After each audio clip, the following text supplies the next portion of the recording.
Olá pessoal, tudo bem?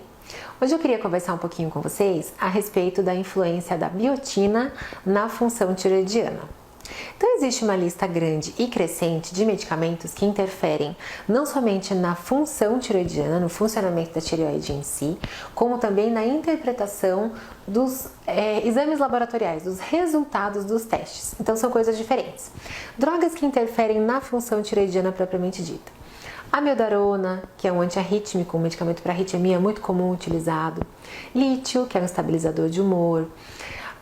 O interferon, que é utilizado, foi muito utilizado para hepatite C, hoje já tem outras medicações que são utilizadas. Mitotane, uma série de outros antineoplásicos, medicamentos para câncer, tem bastante influência na função tireoidiana. O alentuzumab, que é uma medicação para esclerose múltipla, também interfere bastante na função tireoidiana. Fenitoína, carbamazepina, que são medicamentos para epilepsia. Esses medicamentos interferem diretamente na função tireoidiana. A biotina não interfere de forma direta na função tireoidiana, ela interfere nos testes laboratoriais que são feitos. Então é muito importante a gente saber que há uma confusão no diagnóstico. O paciente que utiliza a biotina é muito utilizada para cabelo, unha, o pessoal viaja, compra, manda manipular, não precisa de receita. É um suplemento alimentar, ele foi também, ainda é, acredito, utilizado para esclerose múltipla, mas ele é muito utilizado para unha, cabelo, coisas estéticas, né? Fatores estéticos. O que acontece?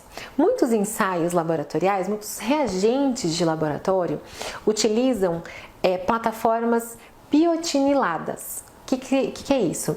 Então, há uma reação química na plataforma do ensaio do exame em que é utilizada a biotina. Isso, os autoanticorpos tireoidianos, o T3, o T4, o TSH. Então, a alteração mais frequente que a gente encontra é um falso hipertireoidismo, que mimetiza uma doença de Graves, que é aquela em que há um TRAb positivo. Então, o próprio TRAb, que é o anticorpo que causa a doença de Graves, ele pode ter um falso positivo pela presença da biotina, TSH supresso, T3 e T4 elevados. Então, muito cuidado quando o paciente usa a biotina.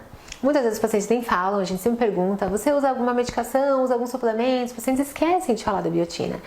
Mas se o paciente tem uma alteração no exame de sangue, mas clinicamente não tem, então é importante pensar nisso.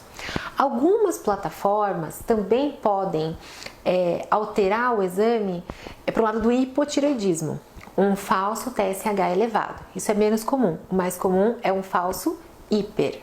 Então, muito importante questionar e que dose. Doses de 10 miligramas ou 10 mil microgramas, como é muito vendido por aí, né? Qualquer farmácia tem. E já são doses que influenciam nos testes. Então isso é muito importante a gente saber para que não haja uma confusão diagnóstica e um tratamento errado do paciente. Então lembrar, quando os resultados são incongruentes, não há clínica do paciente, pedir para o paciente suspender a biotina no mínimo 48 horas. Se puder suspender mais tempo, melhor. 7 dias ou 10 dias, isso vai garantir que o exame seja realizado sem a interferência da biotina e não haja uma leitura errada no diagnóstico na própria plataforma de realização do ensaio laboratorial.